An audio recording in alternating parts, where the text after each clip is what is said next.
Hey everyone, thanks for tuning in to Test 2 Plus today. I'm Trace. This is episode 5 of 5 on our series about God. If you haven't tuned in to our show before, make sure you check out our other episodes about God. We do 5 episodes in a row about one topic, break it up so everybody understands it a little bit better. And today, we're asking the question that a lot of people ask when they come to religion, and that is, do religions cause violence?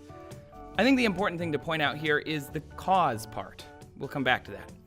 Why does religion seem to connect to violence at all? I mean, throughout history, we have religions tied to massive tragedies like the Crusades in 1095 all the way into 1291. We've got the Inquisition in 1478. We've got the conflicts in Northern Ireland that in some cases are still ongoing. We've got the Holocaust in the 20th century, extremism in the Middle East that's going on now, which is connected to 9/11 here in the United States, and ISIS in Iraq and Syria.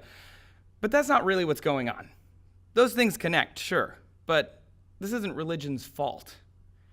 Richard Dawkins, a famous atheist, wrote in his 2013 autobiography that religion is the principal label and the most dangerous one by which a they, as opposed to a we, can be identified. And that's what it's all about. It's this us versus them dynamic. Religion is just the easiest way for those groups to self-identify and thus separate from each other and oppose each other. But if you look deeper, these conflicts aren't based on religion. They're based on politics, they're based on economics, they're motivated by power. They aren't faith-based at their root. For example, history teaches that the Crusades was a holy war that lasted 200 years, but in reality, it was really more of a land grab. Basically, there are two camps of thought on this. The Marxist-influenced materialist theory, which argues that the Crusades were only economically motivated. There were massive economic changes taking place across Western Europe that put the financial security of the region in jeopardy.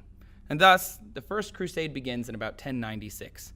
The Muslim world was really strong, so Europe needed a unified rallying cry, and it came through religion.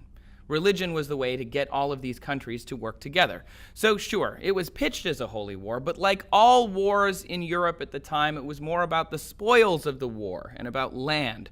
Europe takes more land, Europe gets more wealth. If this doesn't sound much like religion to you, it's because it's not. It's about politics. And if you look at most major large-scale efforts and conflicts, there are political issues at their root and not religious ones, although religious banners are usually the ones being flown.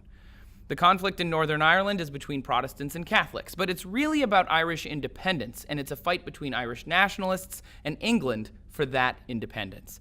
World War II, in part, was a result of harsh economic problems going on in Europe at the time. Germany and a bunch of other nations on the losing side of World War I felt disenfranchised and impoverished, and Hitler used this national moment to bolster a following, which eventually did lead to the Holocaust and religious violence. They needed a scapegoat, and religion came into play. And it didn't start there, obviously. This was just a way to kind of boost the national mood and gain political power. Even the current conflict with ISIS has economic, political, and social causes at its root. Scientists think that people are joining ISIS because they have a passionate need to right some perceived wrong, to address some sort of injustice, to restore honor to those from whom it's been taken. This movement started in a poor, war-torn part of the world. People in those situations feel powerless. They feel victimized, and that feeling is fueling ISIS. It's not the religious belief. That is just a way to bring people together. What is actually fueling it is these other economic problems, these other political problems.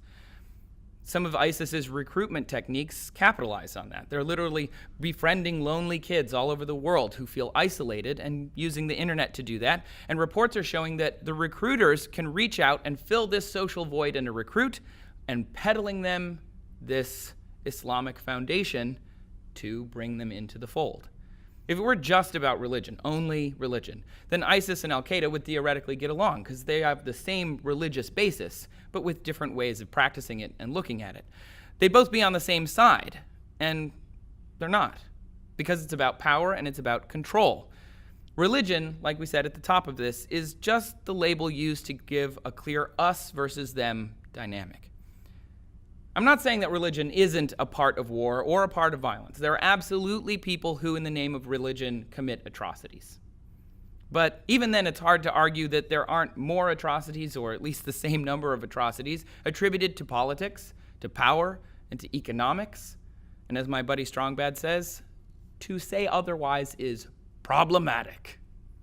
All of these are religious groups, and your religion, of course, influences what you're going to say, what you're going to do, but at the root of every war or conflict is the division of people, and religion isn't why people get divided. And if we have learned anything from this episode on God, it's that religion builds communities, and it works within other groups and separately and parallel to a lot of different groups. Sure, the KKK burns crosses, but they're not a wholly religious group. They use religion to gain power. Many feel former President George W. Bush used his religion to gain political power and influence, but it wasn't about his religion. He wanted to be president. Religion is for some about symbolism, and that's a good way to think about it. Religion is the flag, not the fighting force. We did it, you guys. We made it. We made it through another series on something really big, and this one was, pretty big. I hope you all thoroughly enjoyed it. Let me know how you felt about this series down in the comments, and subscribe for more TestTube Plus, and make sure you come back next week. We're going to have a series on conspiracies. We have been reading the comments, we have been seeing you guys talking about it, and we are going to tackle it. It's going to be awesome, so make sure you come back for that. Thanks for watching.